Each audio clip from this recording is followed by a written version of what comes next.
हसन शाम पहुंच गए और वो शाम के सदर दरवाजे पे आ गए। कहा जल्दी करो, मेरे दरबार को भरो लोगों से, हसन के पहुंचने से पहले मेरा दरबार भर दिया जाए। मैं ऐन ही तारीख पढ़ने लगा, बिल्कुल हरफ बहरफ तारीख पढ़ने लगा। इसका जब तक हसन शाम के सदर दरवाजे से दरबार तक पहुंचे, दरबार खचाखच भर दो मेरे खुशामदीयों के साथ, सारा मजमा मेरा हो, ताकि हसन को पता चल जाए कि मेरी हुकूमत शाम में कायम हो चुकी है। इसने पूरा दरबार खचाखच भर दिया। इसके किराए के लोग खुशामदी सारे के सारे दरबार में इकट्ठे होकर गलियों में मनादी करवानी शुरू कर दी कि जितनी जल्दी हो सके शाम के सदर दरवाजे से इमाम हसन बढ़ के दरबार की तरफ आ रहे हैं, जल्दी पहुंचो। जामिया मस्जिद उम्वी में लोगों का रश हो गया, इतना दरबार भर चुका था। सारे के सारे खुशामदी और इमाम हसन चलते चलते दरबार की जानब आ रहे थे। इमाम हसन के आने से पहले इसने अपने किराए के खतीब को खड़ा किया। किराए के खतीब को खड़ा करके इसने कहा चल तू खानदान बनु उमैया के फजाइल पढ़ने शुरू कर दे। किराए का खतीब उठा और उसने खानदान बनी उमैया के फजाइल पढ़ने शुरू कर दिए। इधर इमाम हसन का जब पहला कदम दरबार में आया तो ये इमाम हसन को ये तासुर देना चाहता था कि हमें तो नहीं पता था कि आप आ रहे हैं, आपके आने से पहले ही लोग खानदान उमैया के फजाइल सुन रहे थे और हमारा खतीब खानदान उमैया के फजाइल पढ़ा था। किराए का खतीब ऊंचाई पे खड़ा हुआ खानदान बनी उमैया के फजाइल पढ़ा था। इमाम हसन दरबार में आके खड़े हुए, लोगों ने तीखी नजरों से हसन की तरफ देखा और इमाम हसन की तरफ कोई तवज्जो न की। किसी ने इमाम हसन को कुर्सी न दी, किसी ने इमाम हसन के लिए रास्ता न छोड़ा। सारे खानदान बनी उमैया के फजाइल उठ उठ के दाद दे रहे थे। तहसीन की आवाजें आ रही थी, वाह वाह मरहबा की सदाएं आ रही थी। इमाम हसन ने जब वो किराए का खतीब बैठ गया, इमाम हसन चलते चलते उस मकाम पे आए जहां पर माविया बिन अबू सुफियान बैठा हुआ था। इसने उठ के अपनी आवाज को ठीक किया और ठीक लगे गए, ए अबू तालिब का बेटा, ए अबू तुराब का बेटा, ए अली का बेटा, आप कब आए मेरे दरबार में? मैंने तो आपको आते हुए नहीं देखा, आप कब पहुंचे हैं? इमाम हसन ने कहते मैं उसी वक्त पहुंच गया था जब तेरे किराए का खतीब तेरे खानदान के फजाइल पढ़ा था। ये मुस्कुरा के सुन लिए आपने मेरे खानदान के फजाइल। इमाम हसन ने ऊंचाई पे खड़े होकर पूरे शाम के जामिया मस्जिद उम्वी के खचाखच मजमे में कहा, ए माविया बिन अबू सुफियान, मैं हसन इब्ने अली अपनी मां ज़हरा से लेके हव्वा तक और अपने बाप अली से लेके आदम तक एक एक का नाम और किरदार पढ़ता हूं और ऊंची आवाज में पढ़ूंगा। अगर तुम में जुर्रत है मेरे कान में आके अपनी मां का किरदार सुन।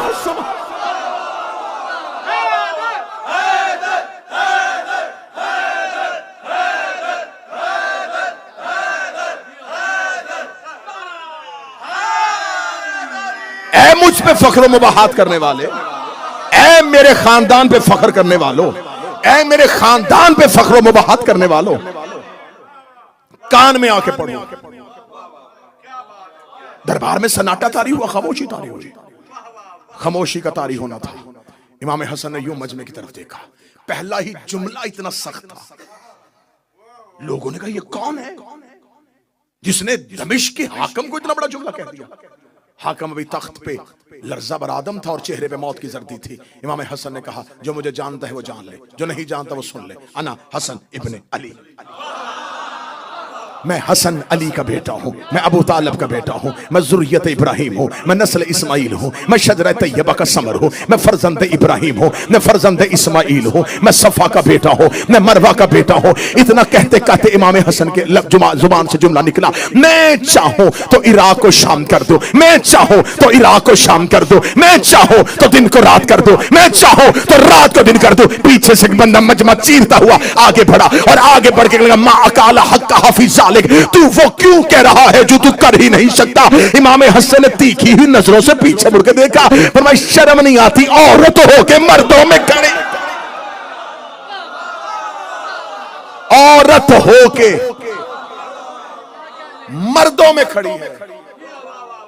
फौरन जिस्म के खदोखाल तब्दील हुए, हयत बदन तब्दील हुई। इनकलाब ईरान के बानी आगा खुमैनी ने एक तफसीर लिखी है कुरान की। उन्होंने अपनी कुरान की तफसीर में सूरह यासीन की इस आयत में इन्नमा अम्रुहु इज़ अरादा शैअन यक़ूलु लहु कुन फयकून, इसकी तफसीर करते हुए उन्होंने कहा कि अल्लाह कहता है कि जब मैं किसी चीज का इरादा करता हूं,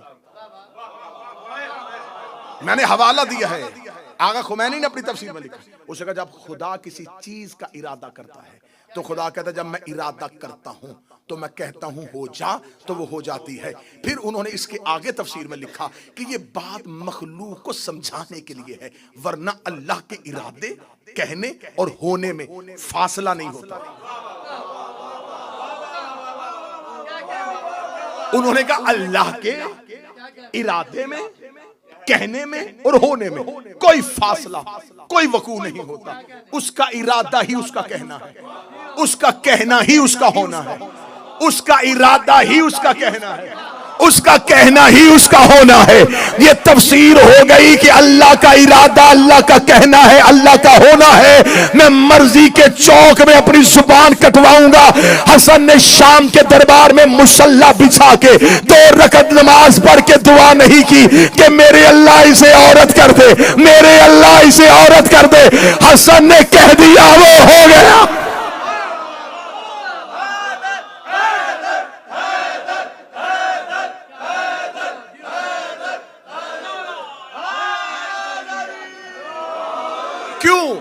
इसलिए कि इमाम हसन इरादा इलाही है। हसन जमीन पर अल्लाह के इरादे का मजहर ताम है। यह तजल्ली परवरदिगार है। अल्लाह का कहना इनसे साबित है, क्योंकि ये दलील परवरदिगार है। कहा शर्म नहीं आती औरत होके मर्दों। यहां तक आपको जाकिरी ने सुनाई है, मैं इससे अगली हदीस का अगला टुकड़ा सुनाने लगा। अब इससे भी अच्छा टुकड़ा सुनाने लगा हूं। जब कहा शर्म नहीं आती औरत हो के मर्दों में आ गई है, हैयत तब्दील हुई, खदो खाल तब्दील हुए, मिंबर की पूरी खतीबाना जिम्मेदारी के साथ जुमला कहने लगा। जो ही बदन तब्दील होना शुरू हुआ तो अपने आप में शर्मिंदगी में ऐसे मजमे से बाहर निकलने का इरादा किया। इमाम हसन ने पीछे आवाज कहा, रुक जा, कहां जा रहा है? घर जाके क्या करेगा? घर पे तो औरत बैठी थी, जा, हमने उसे मर्द कर दिया है। हमने उसे मर्द कर दिया।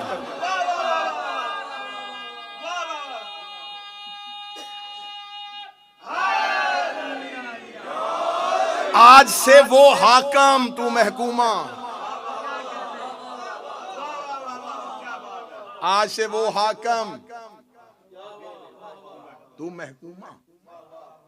इतना इमाम हसन का कहना था। अब पूरे दरबार में जब लोगों ने मोजज़ा देख लिया, अब एक मर्द को अभी अभी जिसने औरत बनते देखा हो, अब दूसरे की हिम्मत है? बिल्कुल खामोशी तारी हुई। जब बिल्कुल सन्नाटा तारी हो गया, हैबत हसन, हसन की हैबत ने शाम के महल को ऐसे पत्थर का कर दिया। अब इमाम हसन की आवाज जामे मस्जिद उम्वी की दीवारों से टकराई। फरमाया, सुनो, लकड़ी के तख्त पे बैठ के फख्र करने वाले, इन्ना बेशक अल अर्शो हुसीरी, मोहम्मद ज़मीरी, अली अमीरी, हुसैन वजीरी व जबरील फकीर। ऐ लकड़ी के तख्त पे बैठ के फख्र मुबाहात करने वाले, अर्श मेरे तख्त का नाम है,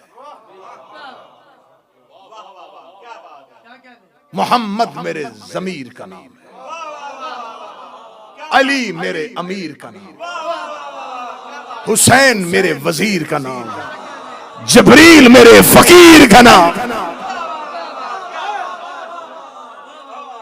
अल अर्श सीरी, मोहम्मद जमीरी व अली अमीरी व हुसैन वजीरी व जबरील फकीरी। कहीं तारीख से खुतबा, अकेले अकेले शाम में, अकेले है शाम में। अरबी जुबान में आप नफरत के साथ, जैसे हम उर्दू जुबान में किसी के साथ बात करते उलझते उलझते, जब उस बंदे को इस काबिल ना समझे ना किसी बात, तो बंदा उर्दू जुबान में एक लफ्ज बोलता है, माहौल, चल हट,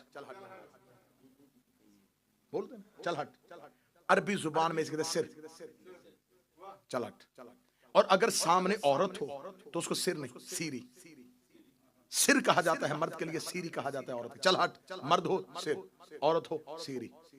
अब आखिरी सतर है और जुमला आपने ऐसे वसूल करना है जैसे जुमले का हक बनता है। मेरे मौला इमाम हसन ने शाम के दरबार में खड़े होकर, अल अर्श सीरी, अर्श मेरा तख्त है, मोहम्मद ज़मीरी, मोहम्मद मेरा ज़मीर है, व अली अमीरी, अली मेरा अमीर है, व हुसैन वजीरी, हुसैन मेरा वजीर है, व जबरील फ़कीरी, और जबरील मेरा फ़कीर है। ये कहना था या मुआविया बिन अबू सुफियान इमाम हसन के बिल्कुल सामने आके खड़ा हुआ। उसका दरबार में तो किसी की जुर्रत नहीं कि हसन के जुमले को काटे। वो सामने आके खड़े हो गया, लगा, ए हसन, तूने मदीने से आके शाम ने फसाद फितना बर्पा कर दिया है, तूने मेरे दरबार की हैबत को तब्दील कर दिया है। क्या तू भी अपने बाप की तरह मोजे दिखा के अपनी हुकूमत साबित करना चाहता है? इमाम हसन ने उसी लहजे में कहा, इस शे तो असीरी, पीछे हट या कहूं सीरी।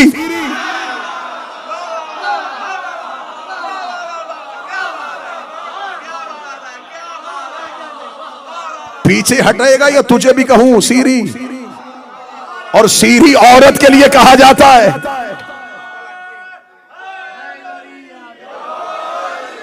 रास्ता छोड़ या मैं कहूं सीरी। रास्ता छोड़ता है या तुझे कहूं सीरी। पूरी महफिल से इमाम हसन इस अंदाज से निकले और खड़े होकर कहा, खबरदार, मैंने तुझे कहा था कि अपने बाद अपने बेटे की वली अहदी की कोशिश न करना। अगर तुमने यजीद अपने बेटे को खलीफा बनाने की कोशिश की तो जान लेना मेरे भाई का नाम हुसैन है।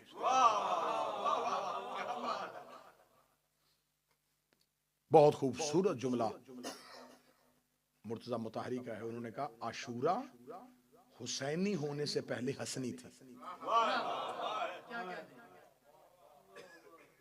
जब करबला हुसैनी नहीं थी तो करबला हसनी थी। करबला में मेहनत है इमाम हसन की। और मैंने ये जुमला करबला में कहा था और आज फिर कह रहा हूं, करबला हसन के मुआहदे की खिलाफ वर्जी का नाम है। अगर उम्मत इमाम हसन के मुआहदे को मान लेती तो करबला बर्पा ना होती। तुमने मुआहदे की खिलाफ वर्जी की और करबला हो गए। हसन इमामत में इतना जरूरी है कि हसन की दी हुई शर्तों को ना मानो तो अगला इमाम करबला बर्पा कर देता। हमारे 12 में से 2 हसन है, दूसरा इमाम हसन है और 11वां इमाम हसन है। उस हसन के बाद भी इनकलाब है, इस हसन के बाद भी। लेकिन फर्क है, वहां इनकलाब था, यहां इंतकाम है। एक सख्त तरीन दौर था इमाम हसन के सामने, जहां मानने वाले बहुत कम तादाद में थे। जो कम थे उनकी जिंदगियों को महफूज रखना था करबला के लिए। रिश्वत का बाजार गर्म था। 20,000 का लश्कर लेके अली का यह बेटा चला था। एक रात में 12,000 का लश्कर अबैदुल्ला इब्ने अब्बास की सरपरस्ती में 10 लाख दिरहम में सौदा करने के बाद मुआविया के लश्कर में चला गया। 4,000 ने इमाम हसन का खुद खैमा घेर लिया, अकेले बच गए। और अली के बेटों ने हिफाजती हिसार में लिया हुआ था इमाम हसन को। मदाइन में जाके मुख्तार के चाचा जो मदाइन का गवर्नर था उसके घर जाके पनाह ली। जब इमाम हसन मदाइन पहुंचे हैं तो इतने जख्मी हो चुके थे कि इमाम हसन की रान में खंजर था, मुसल्ला नीचे से खींच लिया गया था। साथ देने वाले इमाम हसन को क्या कह के बुला रहे थे, अस्सलाम अलैका या मुज़ल्लिल मोमिनीन, ऐ मोमिनों को जलील करने वाले तुम पर हमारा सलाम। इतना तन्हा कर दिया रसूल का बेटा। बहुत दफा जहर देने की कोशिश की लेकिन साबित ना हो सकी, कारगर ना हो सकी। फिर आखिरी जहर रूम से मंगवाई गई। ज़मुर्द की जहर थी, सख्त इतनी थी कि इसके बारे में कहा जाता है अगर इसका एक तिनका इस जहर का एक तालाब में फेंक दिया जाए तो उस तालाब के सारी मछलियां और आबी जानवर मर जाएं। अगर दूध देने वाले जानवर के सींग को लगा दिया जाए तो वो खून देना शुरू कर दे। ये जहर रूम से मंगवाई गई, शाम से। अशस बिन कैस जो दुश्मन अली और दुश्मन अहले बैत खानदान था, जिसके बाप ने इमाम मौला अमीर अल मोमिनीन से जंग की और इसके दोनों बेटे करबला में। इसका एक बेटा जिसने हुसैन का मुस्लिम दारुल उमारा से गिराया था और दूसरा वो जिसने करबला में हुसैन के पहलू में नेजा मारा था। अशस की बेटी जोधा, इस तक जहर पहुंचाई गई। अगर तू ये काम कर ले तो लाखों दिरहम और यजीद के साथ तेरा अक्द और तुझे मुमलकत इस्लामिया की मलका बना दिया जाएगा। इस बदबख्त औरत ने